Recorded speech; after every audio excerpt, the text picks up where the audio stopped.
Bonjour à tous. À l'instar des faucons qui tentent le tout pour la guerre avant le 20 janvier 2025 et l'arrivée de Trump, Big Pharma tente un coup avant l'arrivée de Robert Kennedy Jr. à la santé le 20 janvier 2025. Parce que ce ne sera pas une ère très favorable aux grands laboratoires, aux injections, etc. Et là, on voit, je dis tente le tout pour le tout, vous allez voir, tente un coup, des narratifs de peur, alors qui sont réactivés sur les injections autour du Covid, bizarrement, y compris chez les enfants et beaucoup en France. Et puis, et ça on en parle depuis des mois sur cette chaîne, là ils sont vraiment en train de faire monter en puissance la grippe aviaire chez l'homme, H5N1. Vous savez qu'il y a eu un exercice de simulation début octobre à New York, j'avais prévenu, j'avais alerté, j'avais dit attention, ils vont essayer de faire quelque chose. Là ça monte beaucoup et puis l'Union européenne s'engage à fond pour Bill Gates et Gavi, vient de l'annoncer aussi. Tout ça laisse penser qu'ils veulent donner un coup d'accélérateur avant, bien sûr, l'arrivée de cette nouvelle administration américaine et notamment Robert Kennedy Jr. qui est connu, très bien connu, pour ses grands combats, pour la vraie santé, la vraie science et la vraie liberté, bien évidemment. Ils ont besoin donc de narratifs. On va voir tout ça très concrètement dans cette vidéo parce que je pense que plus on sait, moins on a peur. Et il ne faut pas avoir peur. Et il ne faut pas justement succomber à la politique de la peur parce que c'est une politique de manipulation. Donc merci de faire circuler cette vidéo. Elle est très importante, très concrète. Je pense que vous allez apprendre pas mal de choses. Pour cela, merci de vous abonner à cette chaîne YouTube par un petit clic gratuit sur s'abonner en dessous. Hop, vous cliquez, vous êtes abonné à la chaîne ou réabonné si un jour YouTube vous a désabonné. Ça arrive. Vérifiez. Plus vous êtes abonné, et je vous en remercie, plus les vidéos seront recommandées automatiquement. Ils vont circuler, vont toucher des nouvelles personnes. Profitez-en pour appuyer sur la petite cloche une fois que vous êtes abonné, comme ça vous êtes notifié automatiquement dès qu'une nouvelle vidéo sort. Et vous le savez, le dimanche 12 janvier, grosse réunion publique et Université d'éducation populaire sur l'agriculture et l'alimentation à Toulouse. J'y serai bien sûr, entrée gratuite, ouvert à tous. Mais il y a un lien d'inscription pour s'organiser. Merci de vous inscrire par le lien sous la vidéo en description. Je vous attends, patriotes. Voilà, en cette fin d'année, faites-vous ce cadeau de Noël en adhérant, réadhérant.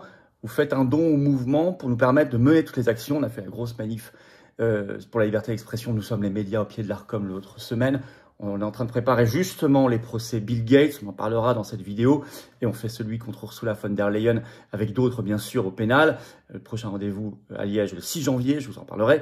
Mais je ne peux pas le faire sans vous. Voilà. Et vous, en cette fin d'année, il vous reste quelques jours pour défiscaliser au titre de 2024, puisque le 1er janvier 2025, votre compteur fiscal sera remis à zéro. Or, il y a 2 tiers de défiscalisation pour vous. Si vous adhérez, vous faites un don au mouvement. Ça fait baisser vos impôts. Vous mettez 100 euros, ça enlève 67 euros. Vous mettez 3000, ça enlève 2000. Vous mettez 10, ça enlève 6,33, etc.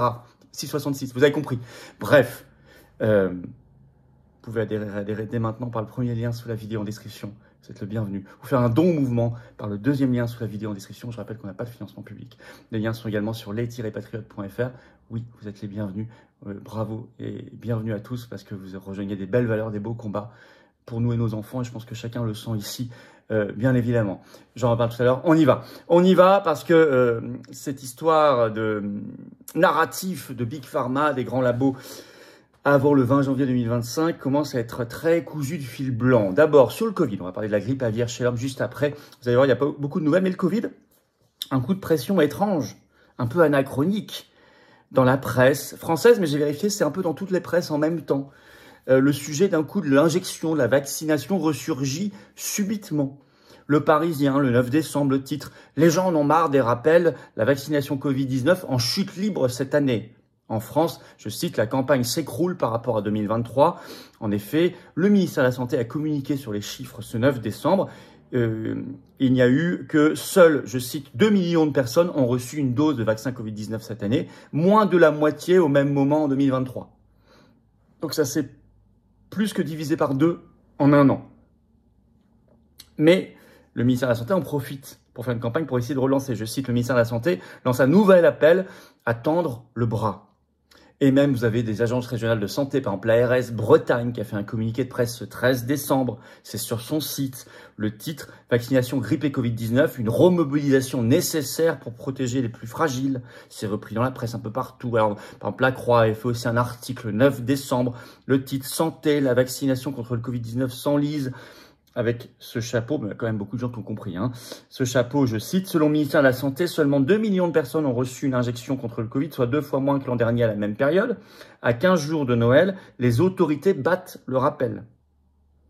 Et en même temps, un coup de pression, alors là, scandaleux, sur les enfants. Ouest France, le 10 décembre, sort cet article. Covid-19, seulement 5% des enfants âgés de 5 à 11 ans ont été vaccinés contre le virus en France. Selon une étude opportunément publiée par Santé publique France, ce 10 décembre, avec volonté de la développer, cette injection, chez les enfants. Je cite un extrait de l'étude de Santé publique France.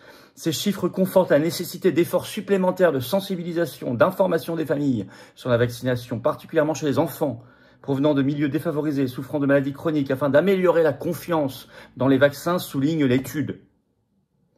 Et d'ailleurs, la France est accablée dans cette étude parce qu'il n'y a que 5% des enfants qui ont reçu à un moment une dose, alors que ce taux est de 24% aux États-Unis et de 38% en Italie, par exemple. Moi, je dis bravo aux parents français. Et honte au gouvernement et aux autorités qui remettent un coup de pression. Mais vous allez voir, c'est encore plus visible sur la grippe aviaire chez l'homme. Et là, le narratif, on l'a vu venir de loin sur cette chaîne, en tout cas si vous suivez depuis des mois, on ne s'est pas trompé. C'est encore plus élevé aux États-Unis parce qu'ils ont des cas humains aux États-Unis. En France, à mon avis, ça montera en pression quand il y aura, s'il y en a un premier cas humain. Y compris une simple conjonctivite, mais c'est parce qu'il y a beaucoup ça aux États-Unis. Alors, augmentation de la pression, en tout cas. Mais la presse française en parle quand même beaucoup. Et puis derrière, tout de suite, l'injection, vous allez voir. Je rappelle que tout début octobre, il y a eu une simulation à New York sur une grippe aviaire chez l'homme, je cite, très virulente. Je rappelle qu'à l'époque, on avait dit, attention, généralement, quand ils font ce genre d'exercice, ça sent pas très bon. Je rappelle qu'en octobre 2019, il y avait eu une grande simulation à New York aussi sur un nouveau coronavirus. 4-5 mois plus tard, vous aviez ce que vous avez, vous vous en souvenez. Bon, toute l'histoire, février, mars 2020, etc. Le Covid-19. Je rappelle, on l'a vu dans une vidéo il y a quelques semaines, que le 11 novembre dernier, l'autorité sanitaire américaine fédérale, la FDA, a donné son autorisation pour la première fois à un laboratoire pour une première injection ARN messager chez l'homme sur cette grippe aviaire H5N1. Et là, on y est. La presse française fait monter le sujet. Ouest France, 14 décembre. Le titre, grippe aviaire, le monde se prépare à une possible pandémie.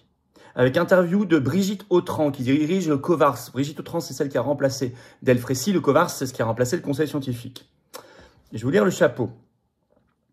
Elle parle immédiatement d'injection. Devant la diffusion rapide du virus H5N1, donc grippe aviaire chez l'homme, dans leur troupeau de vaches laitières, les États-Unis rendent obligatoire le dépistage du lait à partir du lundi 16 décembre. Ce lundi. Dans le monde, les autorités sanitaires surveillent la transmission à l'homme et constituent des stocks de vaccins. Présidente du comité de veille et d'anticipation des risques sanitaires COVARS, Brigitte Autran n'écarte pas la possibilité d'une nouvelle pandémie.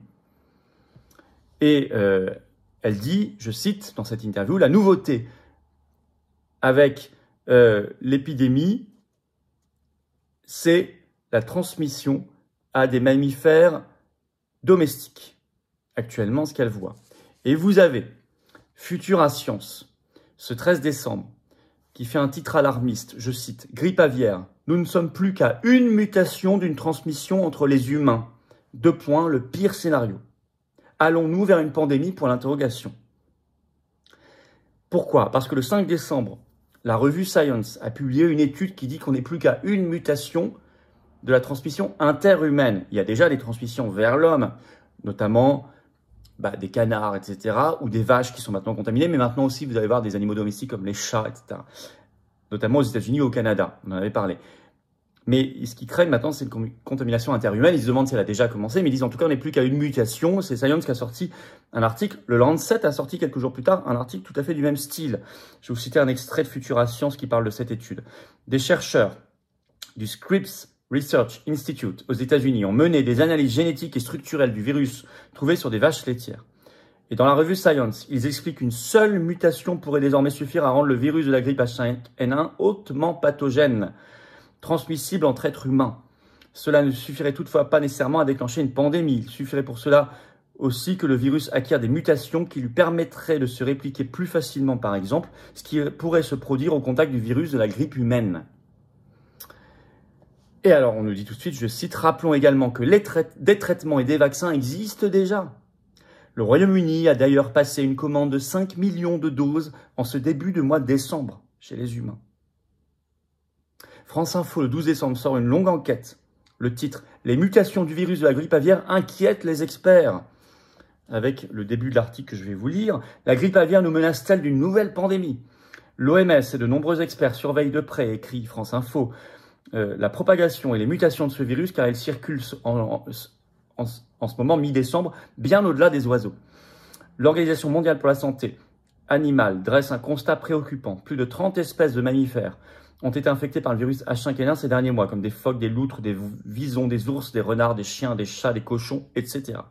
La détection de la grippe aviaire chez les vaches laitières aux États-Unis depuis mars 2024 a de plus renforcé la vigilance. Ce phénomène est d'autant plus alarmant, écrit France Info, que 58 cas humains de grippe aviaire ont été signalés outre-Atlantique depuis le début de l'année 2024. Je rappelle qu'en France, depuis début octobre, il y a une campagne massive, obligatoire pour les élevages supérieurs à 250 bêtes, de vaccination des canards. Il y a 2 vaccins proposés, dont un qui est ARN messager pour la première fois au monde. Et le monde crache le morceau en disant que cette agitation est bien liée à l'arrivée de Trump et Kennedy Jr. le 20 janvier 2025. Et il le fait dans un édito publié ce 15 décembre. Et je vais vous le lire en partie. L'arrivée de Donald Trump à la Maison-Blanche et l'installation de la prochaine administration américaine le 20 janvier 2025 alimentent toutes sortes de spéculations, interrogations et craintes. Une grande part de celles-ci porte sur les orientations que le 47e président des États-Unis imprimera à l'économie et à la politique étrangère de son pays. Elles auront un fort impact sur la vie de centaines de millions d'individus. Il manque cependant un dossier majeur, écrit Le Monde, dans l'éventail de ces inquiétudes. Écoutez bien, la gestion de la crise rampante due au virus H5N1, qui circule intensément dans les élevages bovins américains et qui est un bon candidat pour être le fauteur de la prochaine pandémie humaine. Donc ils font clairement, eux, le lien en disant, voilà ce qu'on craint. On craint pour la politique économique, on craint pour la politique étrangère, on pense à l'Ukraine. Mais nous craignons aussi, nous, représentants de l'oligarchie, pour leur politique sanitaire, notamment par rapport à la grippe aviaire. C'est très présent dans la presse américaine. New York Times a fait le 13 décembre cet article. Pour les animaux sauvages, le désastre de la grippe aviaire est déjà là, en parlant des chats contaminés et morts à Los Angeles, par exemple, en écrivant « La prochaine pandémie humaine frappe à notre porte ». Tremblay. L'Union européenne s'en mêle via le Gavi. Le Gavi, vous savez, c'est une alliance mondiale pour les vaccins. Le premier actionnaire, c'est largement Bill Gates, premier financeur. Le Gavi étant également un très gros financeur de l'OMS. Eh bien, ce 5 décembre, par un communiqué du Conseil européen et de la Commission européenne, repris également sur le site internet du Gavi, eh bien, sur le sommet, je cite, des donateurs de haut niveau de l'Alliance Gavi, organisé par l'Union européenne et la fondation Bill et Melinda Gates. Donc, le prochain sommet, début 2025, du Gavi, sur les grands donateurs, sera co-organisé par l'Union européenne et la fondation Bill et Melinda Gates. On le sait par un communiqué du 5 décembre. C'est pas vieux. Co-organisé, les masques tombent. Je vais vous lire un extrait de ce communiqué. L'Union européenne et la Fondation Gates, avec le soutien étroit d'autres donateurs de l'Alliance Gavi, co-organiseront le sommet des donateurs Gavi 6.0. La manifestation devrait avoir lieu à Bruxelles à la fin du premier trimestre 2025. Elle rassemblera des dirigeants gouvernementaux mondiaux, des organisations partenaires, des fabricants de vaccins, des acteurs de la société civile et du secteur privé afin d'obtenir des investissements essentiels dans des programmes de vaccination. C'est l'obsession, le mot qui revient tous les 3 mots. Et avec cette déclaration d'Ursula von der Leyen, présidente de la Commission européenne, je cite, c'est repris dans ce communiqué, Ursula von der Leyen a fait la déclaration suivante, 2 points, ouvrez les guillemets. Dans le monde d'aujourd'hui, il est plus important que jamais de relever les défis sanitaires au niveau mondial. Les vaccins ont la capacité de sauver des vies. L'Alliance Gavi joue un rôle clé pour faire de l'accès équitable aux vaccins une réalité, pour donner à nos partenaires les moyens de parvenir à la souveraineté sanitaire. En coopération avec l'Alliance Gavi, nous avons pour objectif, dit-elle, de vacciner 500 millions d'enfants d'ici à 2030. C'est pourquoi l'Union européenne est fière de co-organiser le sommet des donateurs de haut niveau de l'Alliance Gavi à Bruxelles. Notre soutien restera indéfectible, dit Ursula von der Leyen. Le fin septembre, elle avait annoncé un déblocage d'argent de 290 millions de dollars pour Gavi. Au passage, tout ça est quand même cousu de fil blanc. Faire remonter sur le Covid bizarrement, y compris chez les enfants. Faire prospérer la peur sur la grippe aviaire. Ces financements de Gavi par l'Union européenne. Ils font feu de tout bois, je viens de le dire. Et notamment en collaboration avec le système Gates. Notre plainte est en train d'avancer. C'est pas simple, c'est une plainte originale aux Pays-Bas de 77 pages, avec des termes juridiques précis qu'il a fallu faire traduire en français. Il faut mettre des avocats sur le coup. Mais les patriotes prendront leurs responsabilités et vont la faire, cette plainte. qui n'existe pas pour l'instant en France contre Bill Gates et le système Gates, la plus grosse fondation, la plus riche du monde, je le rappelle quand même.